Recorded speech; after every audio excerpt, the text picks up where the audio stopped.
Good morning to all the students and parents. बच्चों कैसे हैं आप सब? आई होप आप सब अपना ध्यान रख रहे हैं।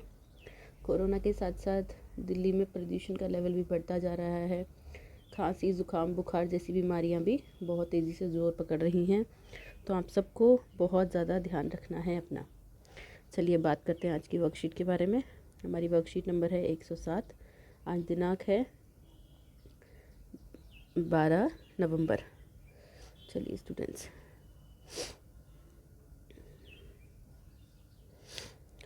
पद्यांश पर आधारित प्रश्न।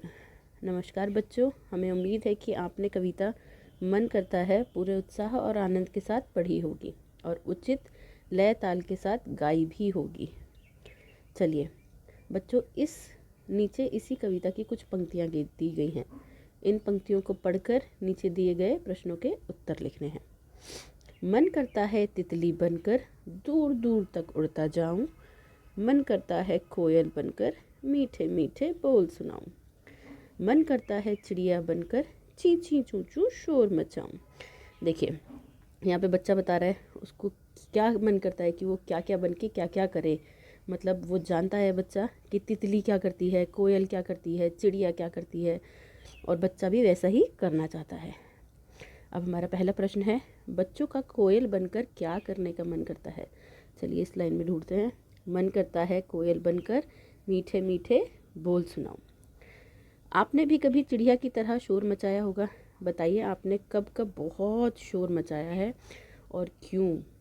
होता है ना, कई बार हम बिना बात के नाराज़ हो जाते हैं, कई बार कोई बात होती है तो भी हो जाते हैं। क्लास में भी बच्चे शोर करते हैं, घर में भी करते हैं। तो आपको कारण लिखना है कि आपने कब कब शोर मचाया है और क्यों। कई बार होता है हमें कुछ चाहिए होता है तो हम अपने पापा मम्मी से ज़िद करते हैं, तब शोर मचाते हैं जब हमारी बात नहीं सुनते। कई बार हम भाई बहनों में लड़ाई हो जाती है, तब शोर मचाते हैं। चलिए प्रश्न नंबर ग, यदि आपको एक दिन के लिए जादू की छड़ी मिल जाए। वाओ, अगर आपको एक दिन के लिए जादू की छड़ी मिल जाए तो आप उससे क्या क्या करना चाहेंगे? ये इंटरेस्टिंग होगा। आपको लिस्ट बना के और भेजनी है बच्चों। प्रश्न नंबर 2, पहेली सुलझाइए और उसका चित्र भी बनाइए।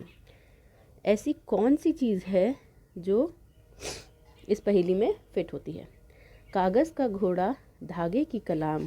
समझ ही गए होंगे आप, धागे की लगाम किसकी होती है? यस, कागज़ का घोड़ा, धागे की लगाम, छोड़ दो धागा तो करे सलाम। क्या होती है ऐसी चीज़? यस, वेरी गुड, सही समझा आपने, पतंग। अब है चित्र वर्णन। बच्चों, इस चित्र को देखकर आपका क्या मन कर रहा है? लिखिए और बताइए। आप छोटे छोटे छोटे छोटे से सेंटेंसेस बनाइए और बताइए कि इस चित्र को देखकर आपका क्या मन कर रहा है। हो सकता है किसी बच्चे का इसको देख के सर्कस जाने का मन करे, किसी बच्चे का मन करे मैं भी इसकी तरह तैयार हूँ, किसी बच्चे को इसको देख के रंग याद आए, कितने सारे रंग हैं इसमें। किसी बच्चे को इसको देख के याद आए कि मैंने इससे पहले कब जोकर का खेल देखा था। ठीक है बच्चों, आपको वही चीज़ें वाक्यों में लिखनी है। आइए अब बात करते हैं हम पटाखों के बारे में। आज जो हमें कहा गया है, से नो टू क्रैकर्स, हमें पटाखों को ना कहना है।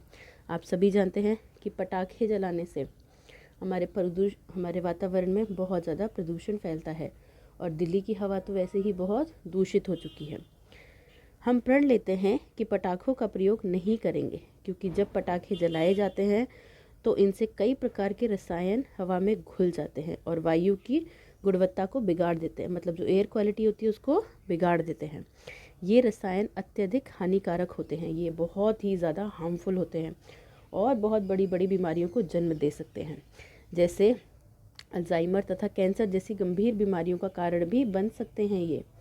हम पटाखों को नहीं जलाकर पर्यावरण को प्रदूषण मुक्त करने में पूरा सहयोग देंगे। आज का जो हमारा कोविड-19 के दौरान अपेक्षित व्यवहार है वह है अपने हाथों को साबुन व पानी से नियमित रूप से धोएंगे। बच्चों, आप सबको अपना बहुत ध्यान रखना है और वातावरण को दूषित नहीं करना। धन्यवाद।